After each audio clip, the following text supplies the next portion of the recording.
तो बच्चों आज हम डिस्कस करने वाले हैं ब्रांचेज ऑफ बायोलॉजी, जिसमें बॉटनी तथा जूलॉजी दोनों शाखाओं का अध्ययन करेंगे। तो आइए हम समझते हैं कुछ ब्रांचेज। एक्रोलॉजी, माइट्स और टिक्स का अध्ययन हम एक्रोलॉजी के अंतर्गत करते हैं, अर्थात ऑर्डर एक्रेना के अंतर्गत जितने भी एनिमल्स आते हैं उसको एक्रोलॉजी के अंतर्गत अध्ययन करते हैं। एक्टिनोबायोलॉजी, रेडिएशन इफेक्ट का अध्ययन, जीवों पर क्या रेडिएशन का इफेक्ट है, इसके अंतर एक्टिनोबायोलॉजी के अंतर्गत हम इसका अध्ययन कर लेते हैं। एग्रीकल्चर, कृषि के अध्ययन को हम एग्रीकल्चर बोलते हैं। नृविज्ञान या एंथ्रोपोलॉजी, मानव और उसकी आनुवंशिक संस्कृति के रीति रिवाजों का अध्ययन हम नृविज्ञान या एंथ्रोपोलॉजी के अंतर्गत करते हैं। फाइकोलॉजी, शैवालों के अध्ययन को हम फाइकोलॉजी कहते हैं या एल्गी के अध्ययन को हम फाइकोलॉजी कहते हैं। एल्गी जनरली मैराइन तथा फ्रेश दोनों तरीके की हो सकती हैं।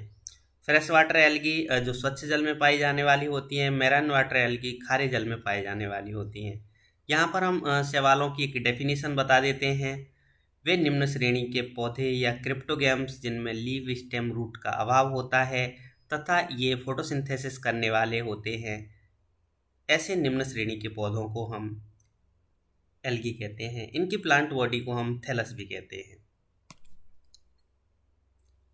एनेस्थेसियोलॉजी, जिसको हम असंवेदनशीलता के कारणों के लिए विज्ञान कहते हैं, इनसेंसिटिविटी।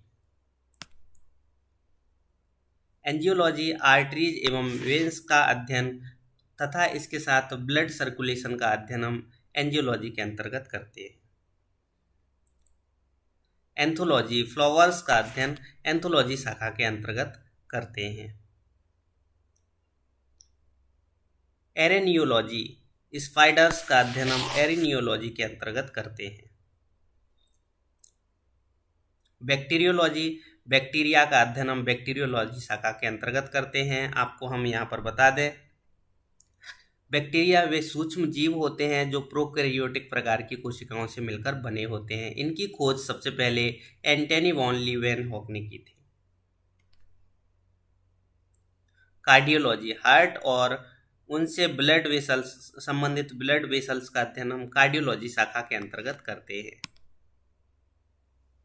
ब्रायोलॉजी, मोसिस और लिवरवर्ट्स का अध्ययन हम ब्रायोलॉजी के अंतर्गत करते हैं। ब्रायोलॉजी में ब्रायोफाइट्स का अध्ययन जनरली किया जाता है और ब्रायोफाइट्स को हम प्लांट किंगडम का एम्फीबियन जगत भी कहते हैं। एफिडोलॉजी, एफिड्स यानी प्लांट के जो जू होते हैं या प्लांट लाइस भी इनको कहा जाता है, इनका अध्ययन हम एफिडोलॉजी के अंतर्गत करते हैं। कॉन्ड्रियोलॉजी, कार्टिलेज का अध्ययन हम कॉन्ड्रियोलॉजी शाखा के अंतर्गत करते हैं।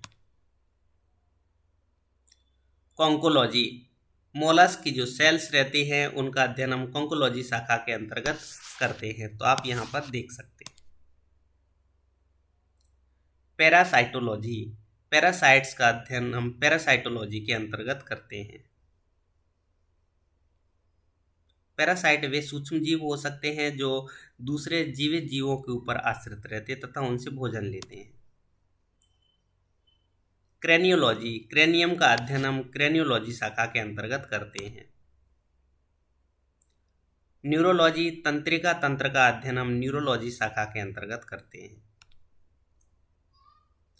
क्रायोबायोलॉजी, कम तापमान पर जीवन पर पड़ने वाले प्रभावों का अध्ययन हम क्रायोबायोलॉजी के अंतर्गत करते हैं। कैरियोलॉजी, केंद्रक का अध्ययन हम कैरियोलॉजी शाखा के अंतर्गत करते हैं। केंद्रक कोशिका की नियंत्रित इकाई होती है। कीट विज्ञान या एंटोमोलॉजी, कीटों का अध्ययन हम कीट विज्ञान के अंतर्गत या एंटोमोलॉजी के अंतर्गत करते हैं। मत्स्य विज्ञान या मछलियों का अध्ययन, इक्थियोलॉजी या मत्स्य विज्ञान के अंतर्गत हम मछलियों का अध्ययन करते हैं।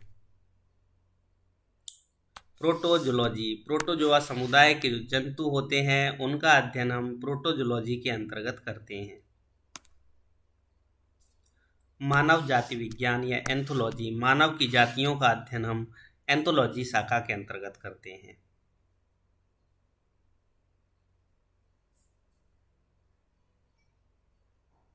जीव पारिस्थितिकी या एथोलॉजी, प्राणियों के व्यवहार का अध्ययन हम जीव पारिस्थितिकी या एथोलॉजी के अंतर्गत करते हैं। यूजेनिक्स या सुजनिकी, आनुवंशिक के आधार पर मानव जाति का अध्ययन हम सुजनिकी के अंतर्गत करते हैं। जेरोंटोलॉजी, आयु संबंधी अध्ययन हम जेरोंटोलॉजी शाखा के अंतर्गत करते हैं। गायनेकोलॉजी, स्त्री रोगों का अध्ययन हम गायनेकोलॉजी शाखा के अंतर्गत करते हैं। जो स्त्री रोग विशेषज्ञ होते हैं उनको गायनेकोलॉजिस्ट भी कहते हैं। कैलोलॉजी, मानव सौंदर्य का अध्ययन हम कैलोलॉजी शाखा के अंतर्गत करते हैं। राइनोलॉजी, कान, नाक तथा गले का अध्ययन हम राइनोलॉजी शाखा के अंतर्गत करते हैं, जैसा कि आप इस डायग्राम में भी देख सकते हैं। लेप्रोलॉजी, कुष्ठ रोगों का अध्ययन हम लेप्रोलॉजी शाखा के अंतर्गत करते हैं। ओरिनोलॉजी ड्रीम्स स्टडी भी कहलाती है, सपनों का अध्ययन ओरिनोलॉजी कहलाता है। हर्पेटोलॉजी, सरीसृपों का अध्ययन हम हर्पेटोलॉजी के अंतर्गत करते हैं।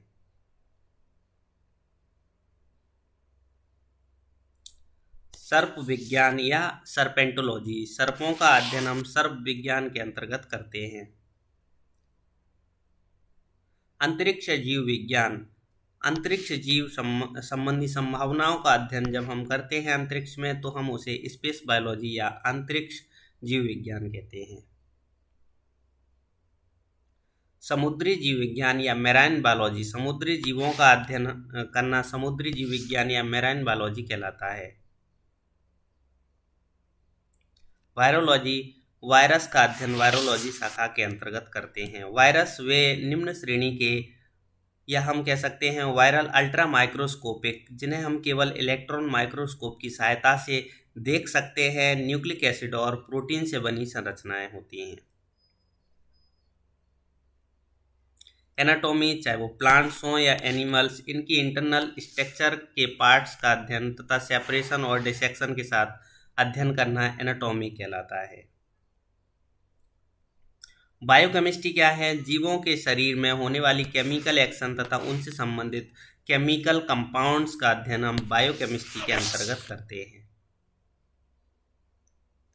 Cytology, cell and cell organelles का अध्ययन और तथा इनके स्ट्रक्चर का अध्ययन हम साइटोलॉजी शाखा के अंतर्गत करते हैं।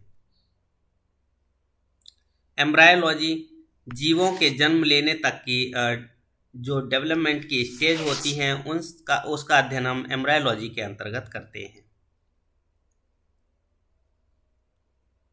एंडोक्राइनोलॉजी, जंतुओं में एंडोक्राइन ग्लैंड्स एवं हार्मोन्स की मैकेनिज्म का अध्ययन एंडोक्राइनोलॉजी के अंतर्गत करते हैं।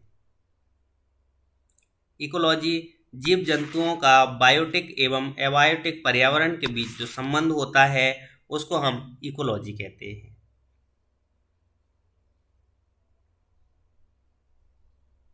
Evolution, origin of life and gradual change, यानी क्रमिक परिवर्तन एवोल्यूशन के अंतर्गत करते हैं।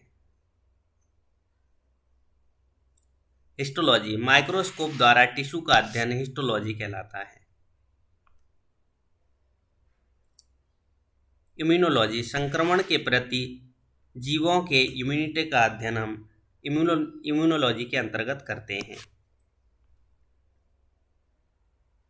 लिम्नोबायोलॉजी, क्लीन एक्वेटिक लेक तथा पॉन्ड्स और स्ट्रीम का अध्ययन हम लिम्नोलॉजी शाखा के अंतर्गत करते हैं। मॉर्फोलॉजी, जीव जंतुओं के जब आउटर शेप और स्ट्रक्चर का अध्ययन करते हैं तो हम उसे मॉर्फोलॉजी कहते हैं, चाहे वो प्लांट मॉर्फोलॉजी हो या फिर एनिमल मॉर्फोलॉजी। पैलियोंटोलॉजी, फॉसिल्स एवं उनके डिस्ट्रीब्यूशन का अध्ययन हम पैलियोंटोलॉजी शाखा के अंतर्गत करते हैं, जिसको हम जीवाश्म विज्ञान भी बोलते हैं। पैलियोजोलॉजी, जंतुओं के फॉसिल्स का अध्ययन हम पैलियोजोलॉजी के अंतर्गत करते हैं। ऐसे ही पैलियोबॉटनी, जिसमें हम वनस्पतियों के फॉसिल्स का अध्ययन करते हैं, तो आप यहाँ पर देख सकते हैं। फिजियोलॉजी जीवों के अंदर विभिन्न भागों के कार्यों का अध्ययन हम फिजियोलॉजी शाखा के अंतर्गत करते हैं, चाहे वो प्लांट्स हों या फिर एनिमल्स। रेडियोबायोलॉजी जीवन पर रेडियो एक्टिविटी के इफेक्ट का अध्ययन ही रेडियोबायोलॉजी कहलाता है। पैथोलॉजी प्लांट्स हों या एनिमल्स, इनके डिसीज तथा इनसे संबंधित क्योर या फिर हम ऐसे कह सकते हैं निदानों का अध्ययन पैथोलॉजी के अंतर्गत करते हैं। टेक्सोनोमी प्लांट टेक्सोनोमी हो या फिर एनिमल टेक्सोनोमी, जिसमें जीवों का वर्गीकरण एवं उनके अन्य जीवों के डेवलपमेंट के साथ संबंध का अध्ययन टेक्सोनोमी कहलाता है। Thank you. अगर आपको हमारा लेक्चर पसंद आया तो अपने फ्रेंड्स को शेयर करें, लाइक करें, सब्सक्राइब करें। Thank you.